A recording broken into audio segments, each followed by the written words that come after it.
સુરત જિલ્લાના મહુવાના દિવાળીબાગ college ground ખાતે ઉકાઈ કાકરાપાર યોજના હેઠળના સુરત જિલ્લાના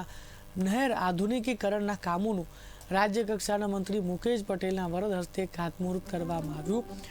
નહેર સુધારણાના રૂપિયા 3,700 લાખના અંદાજિત 1,07,700 હેક્ટર વિસ્તારના ખેડૂતોને લાભ મળશે।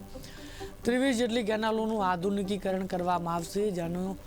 જેનો સીધો ફાયદો શેરડી, ડાંગર, શાકભાજી,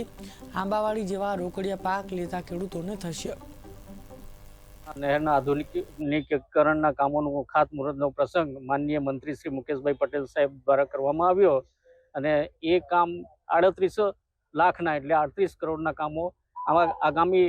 35 દિવસના કેનાલ ક્લોઝર પીરિયડ દરમિયાન કરવામાં આવશે અને કોઈ પણ કામ અધૂરું ન રહી જાય એ અમારા તરફથી ધ્યાન રાખવામાં આવશે અને કામ સારી ક્વોલિટીમાં થાય તો જો લાઇનિંગનું કામ જે કરવાનું બાકી છે એ ચાલુ થશે, વર્ષમાં તૂટી જાય એ જોવાની જવાબદારી મારી છે અને એ અમે પૂરી નિગરાની સાથે જોઈશું। જો તો ખાસ કરીને દક્ષિણ ગુજરાતમાં જીવાદોરી સમાન તાપી માતા છે અને જે ઉકાઈ જળાશય લગભગ 1970 પછી લગભગ 50 વર્ષ થયા છે,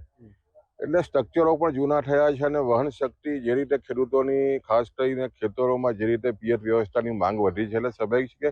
સરકારમાં વર્ષોથી માંગણી હતી। એના અનુસંધાનમાં તમે જો સુરત જિલ્લામાં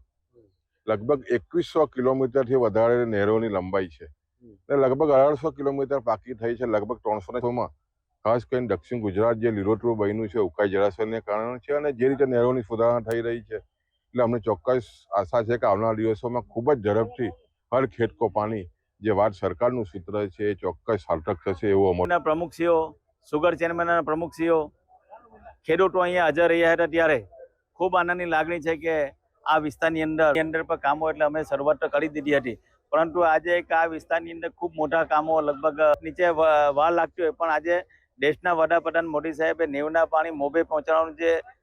જે કહેવત હતી એ સાચા અર્થમાં એમણે સાર્થક કરી બતાવી, જેથી આજે દરિયાનું જિલ્લાના નહેરના